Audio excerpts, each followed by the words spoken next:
todas as vezes que se faz um prontuário, esse prontuário tem de trazer o nome completo do paciente, a data, dia, mês e ano, escrita por inteiro. Na minha função, né, na minha profissão, há 10 anos trabalhando com defesa de médicos, eu muitas vezes tenho dificuldade de entender os prontuários.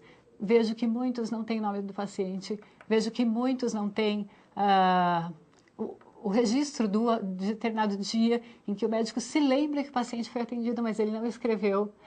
Orientações, né, que acabam por não serem colocadas, e depois o paciente diz que não foi dada a orientação, o médico diz que foi dada e não se tem como fazer prova porque não está no prontuário. Então, seja físico, seja eletrônico, esse prontuário ele deve ser um documento único do paciente, de todos os atendimentos que são feitos para aquele paciente, né? Há de se chegar a um dia, eu espero, a um prontuário que seja nacional, né? Que seja de registro de cada atendimento, seja lá onde a pessoa passar, seja em qual estado for, seja em estabelecimento público ou privado, enfim, e que nós tenhamos essa coleção no prontuário de toda a vida, todo o atendimento de saúde que aquele cidadão teve. Estamos longe disso ainda, por hora, temos então de cuidar desse prontuário físico e desse prontuário eletrônico. Alguns casos críticos, né? Nós devemos ter bastante cuidado em relação ao aspecto legal das consequências desses itens que eu vou colocar para vocês. Anotações ilegíveis, eu já comentei, falta de documentos, desorganização da pasta, ausência de dados, falta de carimbo à assinatura do médico, rasuras, perdas e roubos, uso irregular, falta de controle. Bom, já tem alguns casos que eu já peguei na minha profissão também, na defesa dos profissionais, em que o profissional fazia o prontuário eletrônico, ou melhor, no computador, e não fazia backup, e perdeu todas as informações do paciente, inclusive informações essenciais para a continuidade do tratamento desse paciente. E o que se faz nessa hora, né? Vai se responsabilizar a informática? Não, não. Na verdade, foi uma falta de cuidado, foi uma falta de prudência, né? Foi uma negligência do profissional que não cuidou daqueles dados. Então, todos os dados devem ser muito bem cuidados, todos bem localizados, né? Eu tenho que saber onde está toda a informação do meu paciente e se eu não mais existir nessa terra, aquele prontuário que eu estou deixando é do meu paciente e deve ser entregue para o médico que vai continuar cuidando dele. E ele tem de ser inteligível. Tudo bem? Bom, segundo assunto, prescrição médica. Prontuário eu já sei que tem de ser totalmente preenchido, com todos os itens que eu puder sobre o paciente. E a prescrição médica, como deve ser? Normas jurídicas que regulam a prescrição médica. Resolução do CFM 1246, de 8 de janeiro de 88. Artigo 30. Delegar a outros profissionais atos ou atribuições exclusivos da profissão médica. Artigo 39. Receitar ou atestar de forma secreta ou ilegível, assim como assinar em branco folhas de receituários, laudos, atestados ou quaisquer outros documentos médicos. Praticar ou indicar atos médicos desnecessários ou proibidos pela legislação do país. Descumprir legislação específica nos casos de transplante de órgãos ou tecidos, esterilização, fecundação artificial e abortamento. Deixar de colaborar com as autoridades sanitárias ou infringir a legislação pertinente. Prescrever tratamento ou outros procedimentos sem exame direto do paciente, salvo em casos de urgência e impossibilidade comprovada de realizá-lo, devendo, neste caso, fazê-lo imediatamente cessado o impedimento. Muito bem. Há muitos médicos, e isso é público, nós temos de falar, deixam receituários assinados, né? Vendem receitas médicas. Nós temos casos de denúncias no conselhos de vários estados em razão de receitas que ficam prontas, especialmente receitas com anorexígenos, que ficam prontas para que farmácias possam manipular, mesmo sem o paciente ter passado pelo médico. É um grande problema, porque nós temos aí a vida do paciente em risco e o médico, por sua vez, ele está agindo de forma totalmente contrária ao Código de Ética e também contrária à legislação pertinente ao uso de medicamentos que são regulamentados pela Anvisa, né? Toda a legislação da Anvisa ela deve ser observada pelo médico. Nenhum médico pode dizer, eu não sabia que eu não poderia mais prescrever o medicamento X. Então, o médico tem de estar constantemente atualizado também em relação às resoluções que partem da vigilância sanitária. É obrigação do médico e isso não é uma excusa, não é uma desculpa para que ele passe determinado remédio para o paciente. Se o paciente tiver um dano, ele vai ser responsável. Se eventualmente ele deixou também um receituário assinado, e se desse receituário se fizer mau uso, seja lá o que for esse mau uso, eu falei de venda de receitas, mas há outros problemas também que ocorrem com receituários assinados, a responsabilidade será do médico. Então, o médico, ele deve guardar o seu receituário, o seu carimbo, enfim, e não deixar que qualquer pessoa tenha acesso, nem mesmo assistentes. Bom, vamos pensar qual é o método de escolha de medicamento de um profissional.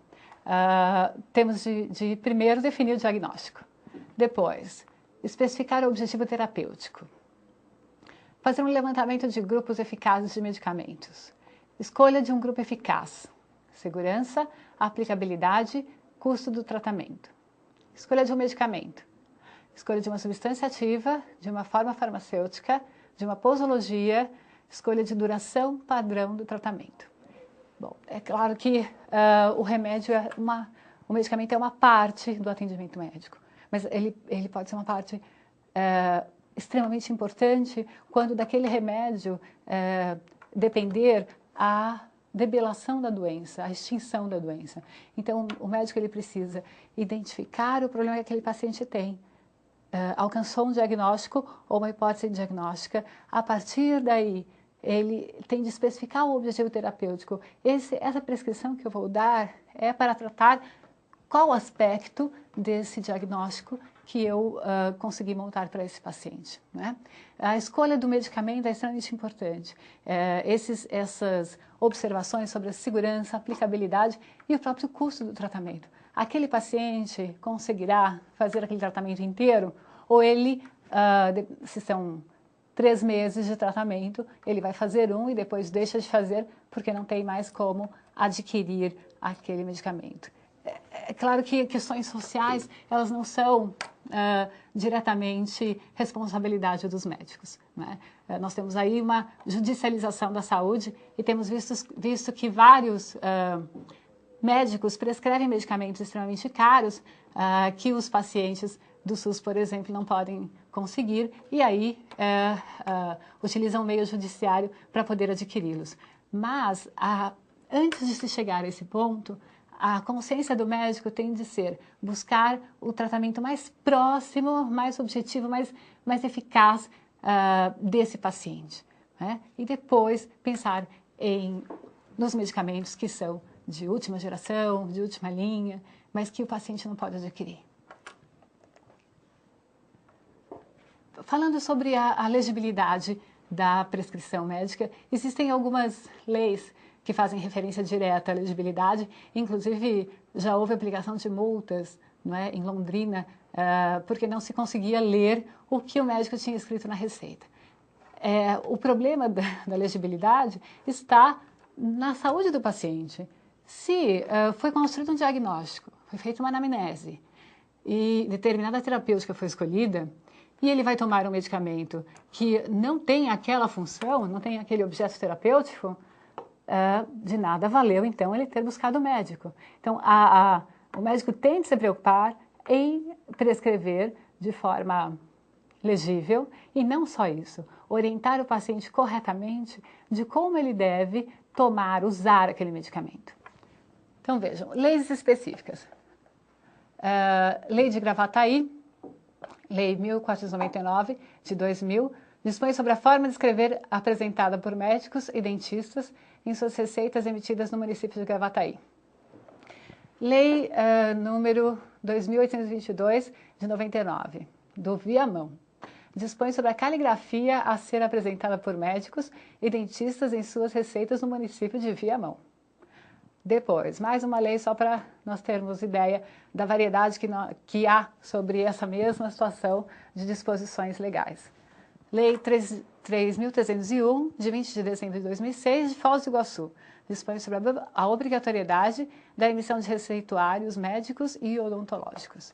Bom, várias vezes eu já ouvi, existe até um projeto no Senado para que as prescrições passem a ser todas digitadas, né?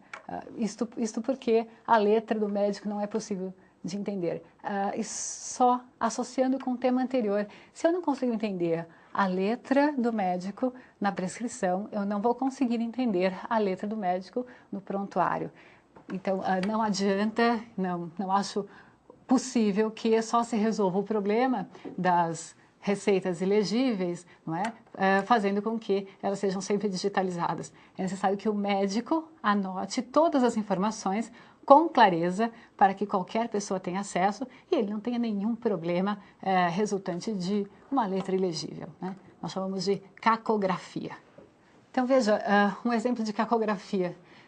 Aqui tem uma receita que eu não tenho a mínima ideia do que está escrito, não é? Talvez alguém saiba, mas que esse médico em especial, ele foi punido em razão de sua letra, pela Vigilância Sanitária de Londrina. Então, se o paciente não entende como ele tem de tomar o medicamento, não entende o medicamento, o nome dele, não entende como deve tomar, ele não sabe a quantidade, não sabe a duração de tratamento, voltamos à estaca zero, de nada valeu o atendimento médico. Questões importantes sobre os pacientes. Na hora que eu vou escolher o medicamento, eu faço a minha anamnese e preciso também saber certos detalhes desse paciente para indicar o medicamento que esteja mais próximo do perfil dele. Então, vejam quais são esses cuidados principais.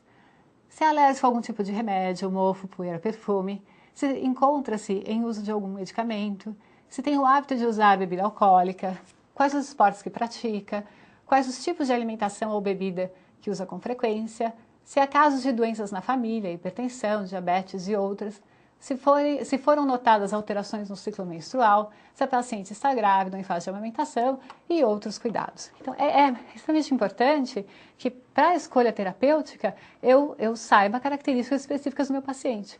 A interação medicamentosa é um dos fatores que mais causam mortes, de acordo com estudos feitos nos Estados Unidos. Aqui no Brasil nós não temos esses dados, mas a interação medicamentosa ela é extremamente perigosa. E de quem depende dar essa prescrição corretamente? Depende daquele médico que deveria ter realizado a anamnese corretamente.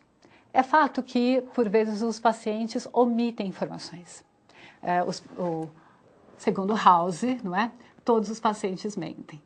Muito bem. Se eles mentem, o médico ele tem de deixar claro que a ausência daquela informação poderá trazer um determinado dano para esse paciente, por vezes um dano irreversível. O que eu devo colocar numa prescrição preferencialmente? Até para evitar aquelas fraudes, bastante também presentes em noticiários, de receitas falsas, né?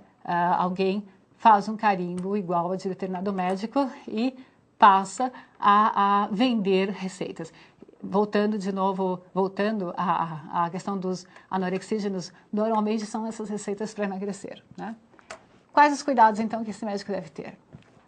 Nome, endereço e telefone do posto médico, da unidade básica de saúde, hospital, clínica ou consultório médico onde foi expedida a receita. Normalmente, esses dados vêm num próprio prontuário que já traz esses elementos padronizados. Então, isso não chega a ser um grande problema para o profissional.